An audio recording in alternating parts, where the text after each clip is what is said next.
when you're driving down Route 66 and come across a town populated by asses. You're in historic Oatman, Arizona.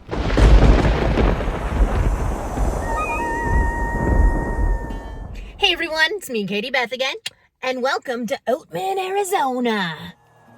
So this town is pretty typical to what you think a ghost town will be, but some of its residents are just a little more peculiar. From the story that I've been told, at one time they had a ton of donkeys here to help out with the mining, but once the mining left, the donkeys were left behind, and now they make up most of the population. The inside of the shops are pretty typical souvenir shops, just with a little donkey theming going on and some other Route 66 souvenirs. I love books. I love getting books as souvenirs. They're the best. One thing to be aware of when visiting this town is maybe your footwear, because you're really going to want to watch where you step. So aside from getting to hang out with some cool animals, there's also shows to watch and history to be told. Gold mining started out here as early as 1865. The Moss Mine sits about 2 miles down on Silver Creek Wash, now run by the Golden Vortex Mining Company. It was originally operated from 1865 to 1942. And again, that now has been in operation now for the last 20 years. From 1901 to 1942, Oatman was the most populated place in Mojave County, which by area is the 5th largest county in the United States. Between 1901 and 1942, the average population of Oatman would ebb and flow from anywhere from 8 to many of those years, well over 10,000 people. And in its heyday, there was many as 60 different mining companies out here, all producing gold. This was the place to be. But in 1942, all that stopped because of World War II. Roosevelt deemed that gold mining was not necessary for fighting World War II. He needed materials to fight the war with rather than gold, so he asked the miners to go mine other things. The town was completely bypassed out of Route 66 in 1951, and it ran out of around here, so Oatman became nothing but a wide spot in the road for the next 30 years.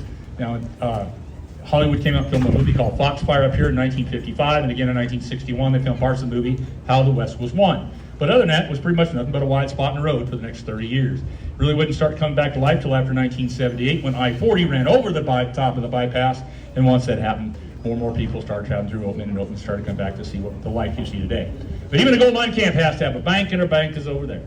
Anytime you get a bank or an assay office, which is back over here full of gold, you're going to need a sheriff to guard the gold. Fortunately for us, somebody shot the sheriff last week.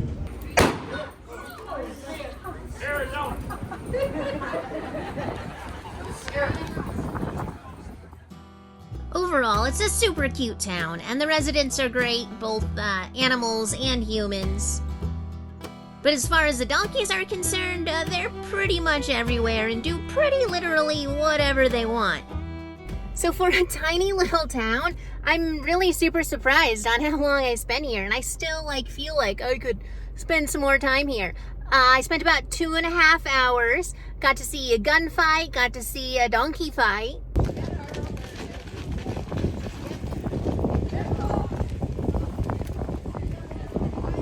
Saw some film sets,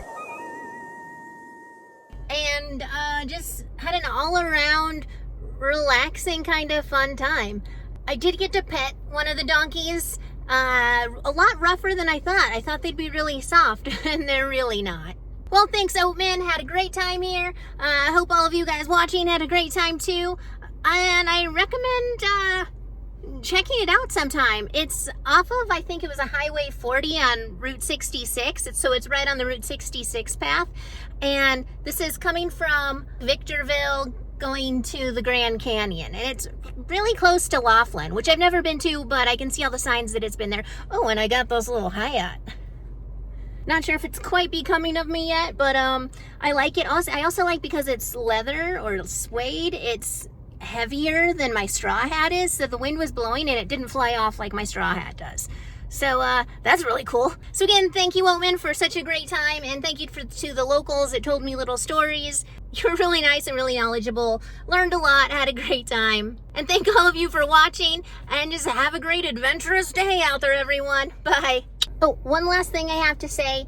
Make sure you have your directions downloaded before you get here, or are mapped out, because I have SOS signal here, so really no signal at all to help me get out and follow GPS mapping. So make sure you have that taken care of before you get here. I'm just gonna head out and see what happens. It's an adventure, right?